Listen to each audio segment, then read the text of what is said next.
आशा है आप कुशल से होंगी। आज हर माता पिता की इच्छा होती है कि हमारा बच्चा स्मार्ट हो, ऑलराउंडर हो, वो हर फील्ड में आगे रहे, उसका एकेडमिक परफॉर्मेंस अच्छा हो, वो डांस में आगे रहे, खेल में आगे रहे, कुल मिलाकर हमारा बच्चा हर चीज़ में आगे रहे। ऐसी आपकी हमारी सबकी इच्छा होती है। लेकिन इस चीज़ के लिए या हर चीज़ में हमारा बच्चा आगे रहे, उसके लिए उसे सबसे ज़्यादा जो ज़रूरी चीज़ होती है, क्या हम उस और ध्यान दे पाते हैं? शायद कम या फिर बिल्कुल न के बराबर। और वो चीज़ होती है बुद्धि। बच्चों की जो बुद्धि होती है, जब वो ठीक ठाक रहती है, जब वो अच्छे से काम करती है, तो बच्चे की ऑलराउंडर होने की, उसके एकेडमिक परफॉर्मेंस अच्छे होने की, उसके स्मार्ट होने की संभावनाएं बहुत अधिक बढ़ जाती हैं। तो क्या हम बच्चे की बुद्धि को कुछ बढ़ा सकते हैं? क्या हम उसके IQ लेवल को बचपन में कुछ बढ़ाने में मदद कर सकते हैं? या फिर उसको ईश्वर ने जो गॉड गिफ्ट बुद्धि दी है, उसको हम यथावत रखने में, जैसे का तैसा रखने में उसकी कुछ मदद कर सकते हैं? इन्हीं चीज़ों की आज हम इस वीडियो में चर्चा करने वाले हैं। वीडियो में लास्ट तक बने रहिए, क्योंकि आखिरी तक आपको ये पता चल जाएगा कि हम ऐसी कौन सी गलती कर रहे हैं जिससे हमारा बच्चा स्मार्ट नहीं बन पा रहा है, हमारे बच्चे की बुद्धि प्रभावित हो रही है, उसका एकेडमिक परफॉर्मेंस अच्छा नहीं हो पा रहा है। तो मैं वीडियो में आगे बढ़ूं उससे पहले अगर आप मेरे इस चैनल पर पहली बार आए हैं तो चैनल को सब्सक्राइब कर लें, जिससे मेरे आगामी वीडियो की नोटिफिकेशन आप तक पहुंच सके। हम अपने बच्चों की बुद्धि को कम कर देते हैं या उसके IQ लेवल को नहीं बढ़ा पाते। इसका एक बहुत बड़ा रीज़न होता है हमारे द्वारा बच्चे के लिए नेगेटिव शब्दों का प्रयोग करना। बच्चा असीम संभावनाओं को, असीम ऊर्जाओं को और असीम क्षमताओं को लेकर के पैदा होता है। अगर मैं ऐसा कहूँ तो अतिशयोक्ति नहीं होगी। आपके आसपास कोई बच्चा होगा तो उसे ज़रूर देखना ध्यान से। जब बच्चा छोटा होता है, कितने हाथ पैर मारता है, कितनी ज़्यादा उसमें ऊर्जा होती है। हम और आप अगर आधा घंटा भी पैर का मूवमेंट ऐसे लगातार कर ले तो पैरों में दर्द हो जाएगा। लेकिन उस बच्चे की क्षमता को देखिए, वो आधे घंटे तक कंटिन्यू पैर मारता रहता है, फिर भी वो थकता नहीं है। मतलब उसकी कितनी ज़्यादा क्षमता है, ऊर्जा है उसके अंदर। और तो और बच्चे जब थोड़े बड़े होते हैं तो दिन भर खेलते कूदते रहते हैं, हाथ पैर चलाते रहते हैं, फिर भी थकते नहीं हैं। इससे क्या पता चलता है? इससे ये पता चलता है कि हमारा बच्चा असीम ऊर्जा वाला, असीम क्षमताओं वाला होता है। और भी उदाहरण आप देख सकते हैं। बच्चा जब छोटा होता है तो उसके आत्मविश्वास, उसका कॉन्फिडेंस लेवल इतना हाई रहता है कि उसे लगता है कि मैं हर काम को बड़ी आसानी से कर सकता हूँ। लेकिन मित्रों, लेकिन बहनों, हम जब उसे नेगेटिव शब्दों का प्रयोग करने लगते हैं, तू तो ये नहीं कर सकता, तू वो काम को नहीं कर सकता, तू तो हमेशा ऐसा ही रहेगा, तू कभी सुधर नहीं सकता, जब ऐसे शब्दों का हम प्रयोग करने लगते हैं तो हमारा बच्चा अपने आप को उसी रूप में मानने लगता है। उसको लगता है शायद हाँ, मैं इसमें चढ़ूँगा तो गिर जाऊँगा क्योंकि मेरी मम्मी बोल रही है। हाँ, रोकना टोकना भी ज़रूरी है बच्चा अगर कुछ गलत कर रहा है, लेकिन नेगेटिव शब्दों के द्वारा उसे रोकना या टोकना नहीं चाहिए।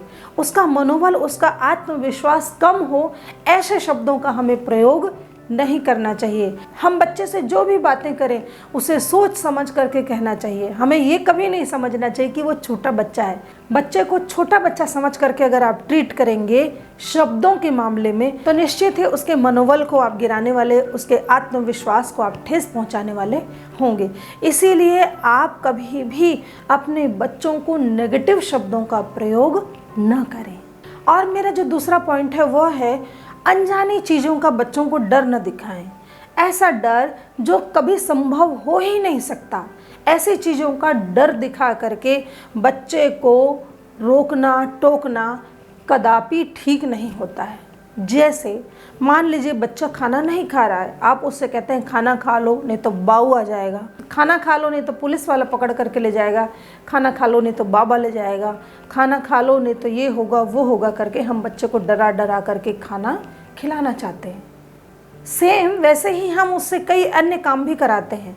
हो सकता है बच्चा आपका डर के मारे उस काम को कर दे, लेकिन वो जो डर होता है उसके मन में वो बैठ जाता है और यही डर उसका आत्मविश्वास कम करता है। इसीलिए कभी भी बच्चे को डर दिखा करके, अनजाना डर दिखा करके कोई भी काम न कराएं।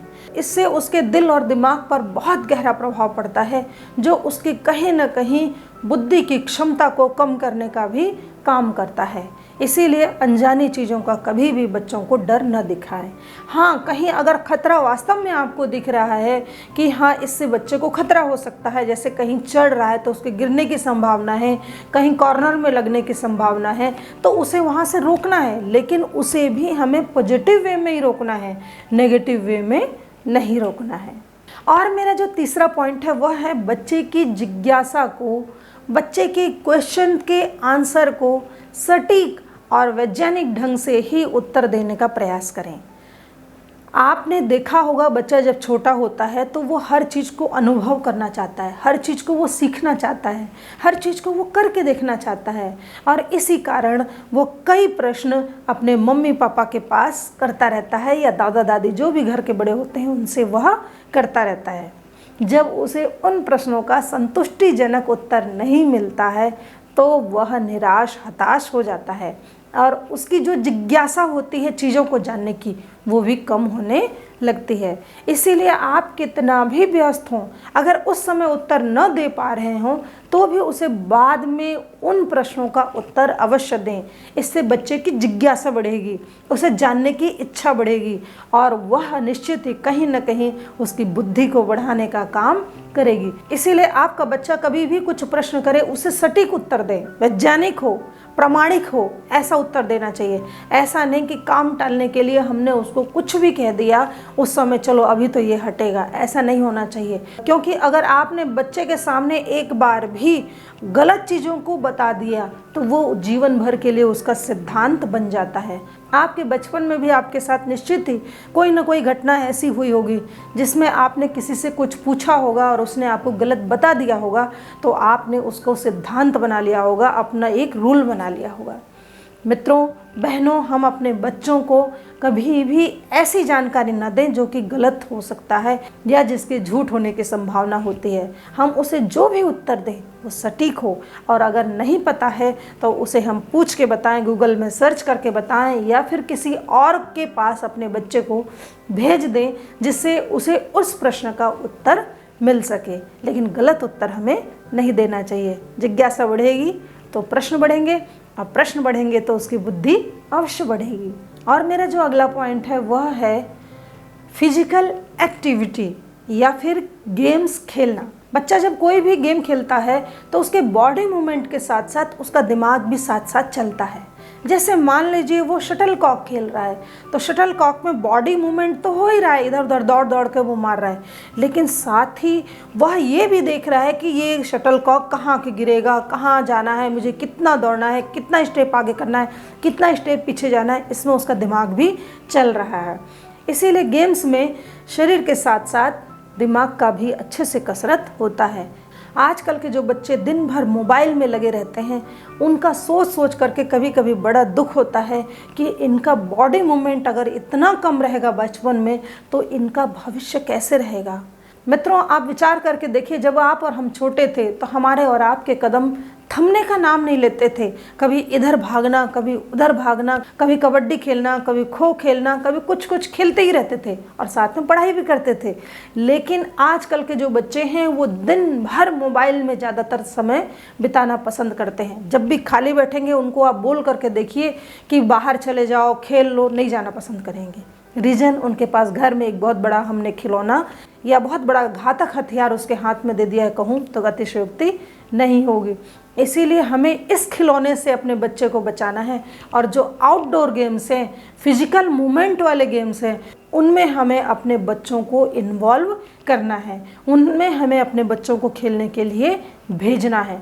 हो सकता है शुरू में बच्चा न खेले, लेकिन आप एक पेरेंट के रूप में उसके साथ जब खेलेंगे, घर का कोई व्यक्ति उसके साथ खेलेगा, तब वह निश्चित ही बच्चा उसके लिए प्रेरित होगा और अवश्य ही खेलेगा। मैं तो ये भी कहती हूँ कि अगर आपके पास समय है, आपका बच्चा छोटा है, तो अवश्य ही आप उसके साथ 1-8 घंटे तो धमाल मस्ती अच्छे से करिए, चाहे वो आउटडोर हो चाहे वो इंडोर हो। इससे आपके बच्चे का खेल की ओर लगाव बढ़ेगा और उसके मेंटल लेवल भी, उसका बुद्धि का लेवल भी अच्छा ही होगा।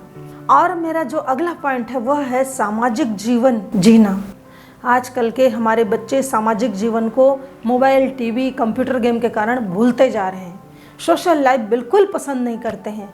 लेकिन आपको ये जानकर के बहुत हैरानी होगी कि जो लोग सोशल लाइफ ज़्यादा जीते हैं, कहने का मतलब है जो सामाजिकता के लिए ज़्यादा काम करते हैं या दूसरों के लिए ज़्यादा काम करते हैं, दूसरों के लिए जो ज़्यादा जीना सीख जाते हैं, उनका मेंटल लेवल, उनकी बुद्धि का लेवल अलग ही होता है। आप कहीं भी देख सकते हैं, अपने आसपास भी अगर आपको ऐसा व्यक्ति कोई दिखाई दे जो समाज की सोचता हो, परिवार की सोचता हो, लोगों के विषय में सोचता हो, उसकी बुद्धि का लेवल अलग होगा। इसीलिए बहुत ज़रूरी है कि हम अपने बच्चों में सामाजिकता का विकास करें।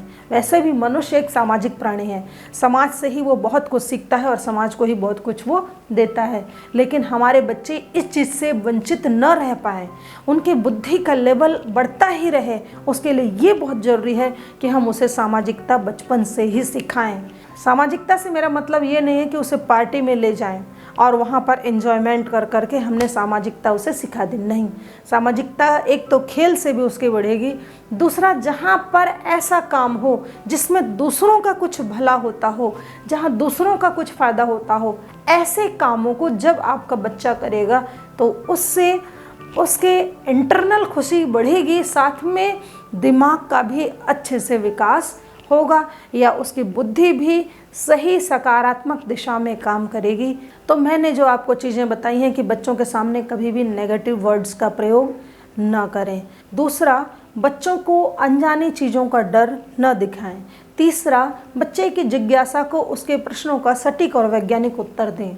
और चौथा, बच्चों का फिजिकल मूवमेंट अवश्य ही कराएं। और पांचवा, बच्चे के सोशल लाइफ का, उसके सामाजिकता का विकास करें। अगर आप इन चीज़ों को ध्यान में रखते हैं तो आपका बच्चा अवश्य ही एक बुद्धिशाली होगा, स्मार्ट होगा, एकेडमिक परफॉर्मेंस उसका बढ़ेगा। तो मिलते हैं नई नई जानकारी के साथ अपने अगले वीडियो में। तब तक के लिए आपको नमस्ते जी।